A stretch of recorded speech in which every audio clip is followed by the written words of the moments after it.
ora. Welcome everyone. I'm Sharon Tristram and I'm a librarian at Central Hawke's Bay District Libraries. We have two branches, one in Waipukurau and one in Waipawa. Today I'm going to be talking to Ataria Sharman about her book Hine and the Tohunga Portal, published by Huia Publishers. This book is a finalist in the 2022 New Zealand Book Awards for Children and Young Adults in the NZSA Best First Book Award category. After our discussion with Ataria, she will read an extract from her book. Just before we start talking with Ataria, I would like to thank New Zealand Book Awards Trust and Library and Information Association of New Zealand, LIANZA, for making this event possible. Kia ora, Ataria, welcome. First of all, I'd like to start off by asking you to tell us a little bit about yourself. Yeah, absolutely. Kia ora, Sharon. It's lovely to be here. Thank you for organising this and asking me these partais. So a bit about myself. Ko whakarara te maunga, ko matauri te moana, ko matato te waka, ko ngapuhi te iwi, ko ngā tikura te hapu, ko te tapui te marae, ko ngā tikura te hapu, ko Ataria Sharman tuka ingoa, e noho ana aho ki whangarei I Hine, heoi e te puake ana aho ki whanganui a Tara aho. So yeah, my name's Ataria. I also hear kaituhi me kaiwa wahi aho. So my name's Ataria. I'm an editor and a writer. And I currently live in Whangarei, but grew up in Wellington. So I've been up in Whangarei for 4 years. And Hine and the Tohunga Portal is my first book published by Huia. So really excited to be here to talk with you. Great. Okay, so we'll first start off by, how did Hine and the Tohunga Portal come about? You know, what inspired you to write this book? Yeah, so I remember when I was a little kid and I used to read some of the books on Māori myths and legends. In particular, there's this one, I can't remember who it's by, but it's like a white one and it's got, it's Maui and the Sun. I don't know if you've seen those ones, like Maui and the Sun. And I always really love reading about them, but they generally didn't mention any of the female atua. So if there was Maui or if there was Te Rā, the sun, where was the other wahine versions? So for me, I kind of, you know, even as a little kid, always kind of missed that. And then as I grew up, I still didn't know anything about, they're called atua wahine, Māori goddesses. And so I decided to do some research at university. And I did my master's on mana wahine and the atua wahine at Victorian University, now known, I think, as Te Herenga Waka, in the Māori Studies Department. And during that time, I got to research some of the goddesses like Hine te Iwa Iwa and, you know, Hine Nui te Pō, who else? Like Mahuika, who's in the book. So that was kind of probably the start of the book, was actually like knowing a bit more about them, that I'd had the time to be reading and asking people about what they knew of them.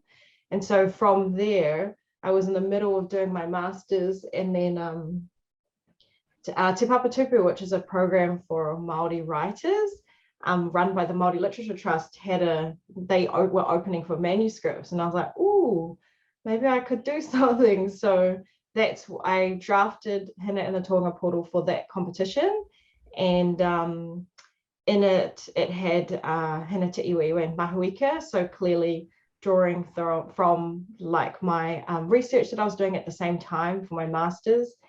And yeah, that was pretty much how it came about. And I've kind of realized since then that it was maybe procrastination from writing my thesis, because it was way more fun writing fiction, fantasy about some of these characters than it was doing a 50,000 word thesis. So okay. Right. What was the most challenging aspect of the book to write?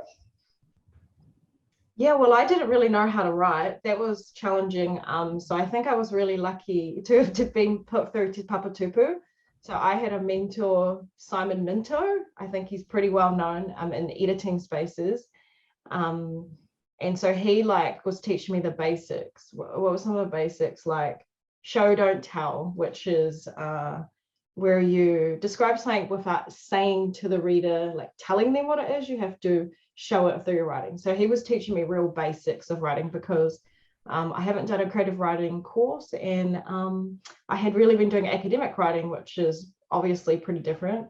So the most challenging aspect for me was learning how to write fiction, probably. Right. There's a few battle scenes in the story. How did you learn to write these scenes, and what research did you do for them? Yeah, so I really love battles.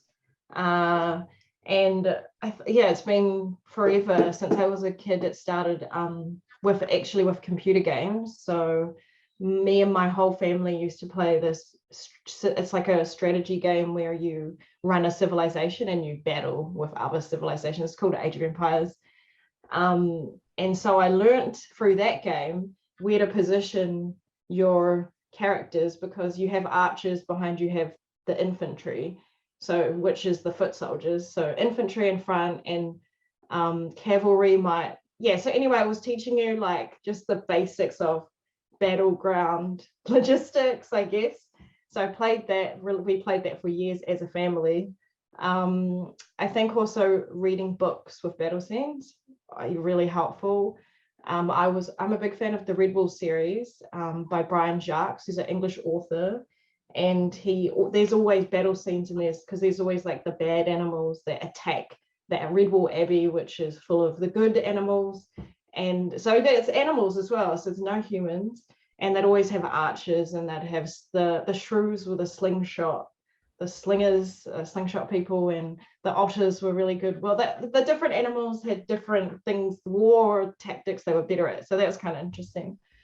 And then also movies too, like Lord of the Rings, the Helm's Deep battle was really epic, I found. So yeah, drawing off even Marvel, obviously their battle scenes are like technological, but you can still get good inspiration around what you could do in a battle with characters to kind of build suspense and keep it exciting, keep it interesting.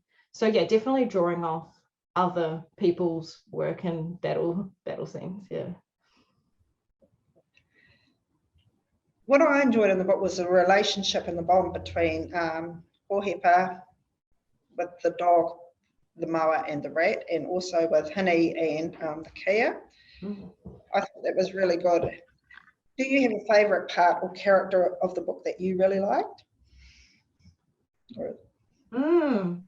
Yeah. I don't know. It's not like, I don't know if I really like it, but the scene where Hine finds Nohi Nohi, always, like when I was writing it, because obviously there's a Nohi Nohi's whānau member, there's been a battle scene and Nohi Nohi's alone, and like when I was writing it, I'm like tears, like crying because of the emotion. And so it wasn't like a favorite scene, but it was just like a really powerful scene for me, because I was like, oh my gosh, like.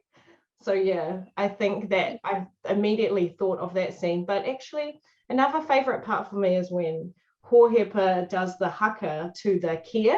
So the Kia are about to attack Hohepa, and so to distract them from his friends, he does a mean haka that he learned from the Patupaerehe earlier on.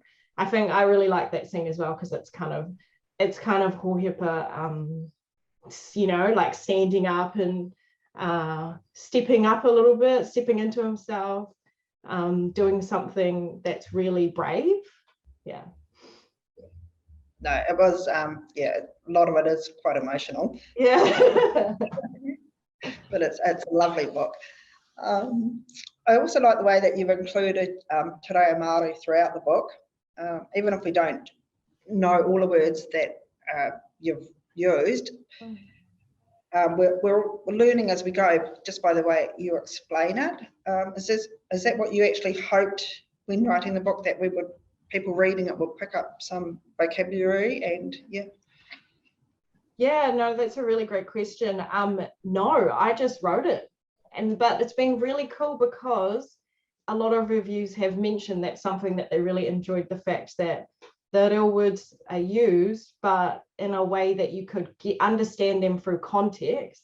Like, I remember one line is like, she kicked the rock with her who. So who obviously is a transliteration of shoe. So it's like context. And if she's kicked the rock, you're like, well, probably her foot. So yeah, that was not purposeful, but in hindsight, I'm like, that's really cool. And so I really want to write future books for Hine and the Tohunga Portal, make it into a series, and I think that's something I'd like to keep doing, because people obviously have found that really helpful for them in picking up some more kupu and increasing their vocabulary.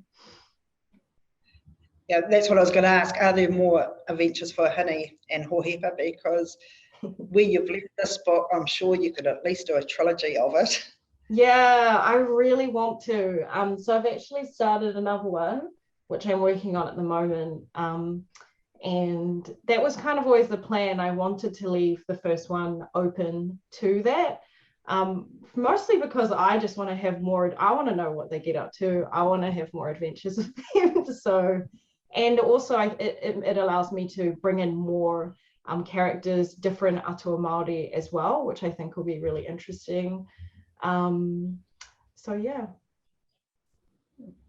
So how long did it actually take you to write this book? Yeah, so the first, to enter the Te Papatupu, I wrote about 30,000 words in like a month, just so that I had something to submit. But then it took it was a 6-month program. Yeah, it took me at least a year to write it, but then the editing process took it at least another year, just going through different editors, structural edit, copy edit. So yeah, I think it was from when I wrote it to like when it was published, it was like maybe 2 to 3 years. But yeah, so about 12 months to write this one. So just something not about the book, but did you enjoy reading when you were growing up? And if you did, what was your favourite book? Yeah, no, I loved reading. I think it was like I mean, we had television, but I really loved reading in comparison to television, I would say, as a kid. And it was kind of like escapism from, as a kid, not everything's fun, I guess. So that was really cool. But what would be some favorites? Yeah, definitely the Red Bull series. I don't know if you've heard of that one, but I really love the series by Brian Jacques. Just thinking if I've got, oh yeah, I've got one here. So this is what they look like. So you can see it's like battles. Battles. I did really like Lord of the Rings, but not maybe as a kid and teenager. Yeah, so probably just go Red Bull series. Yeah, so you've sort of always been into this fantasy type book. Definitely. Oh, actually, Jacqueline Wilson is, Jacqueline Wilson's books I really liked. I think they're like, as a girl, because a lot of her characters are girls and they're going through. So yeah, her books as well. I really loved her books too. No. Right. So that's been great talking to you. Now, if you could just read us a little bit of Hine and Tohunga Portal would be great. Yeah, I'd love to. Cool.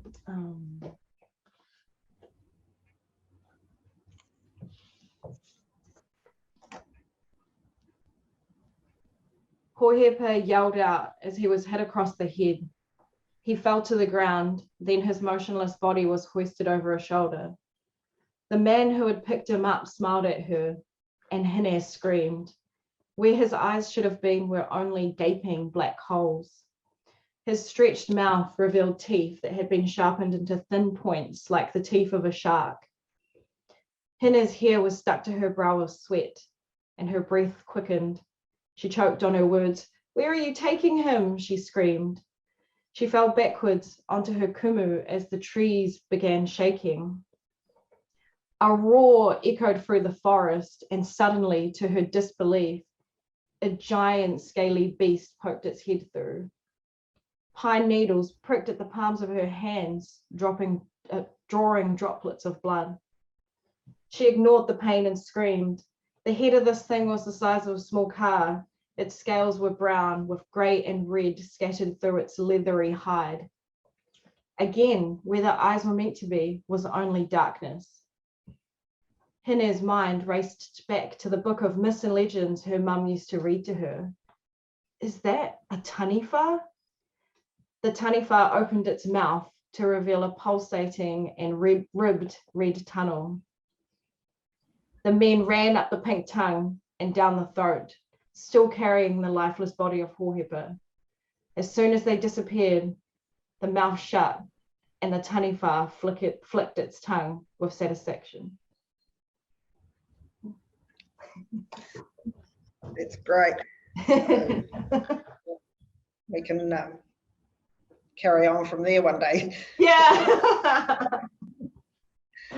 Well, thank you very much for that. It's been great chatting with you. All the best for the awards on the night. And yeah, thank you very much. Yeah, thank you, Sharon. It's been a real pleasure. Yeah, so thank you. Have a awesome day.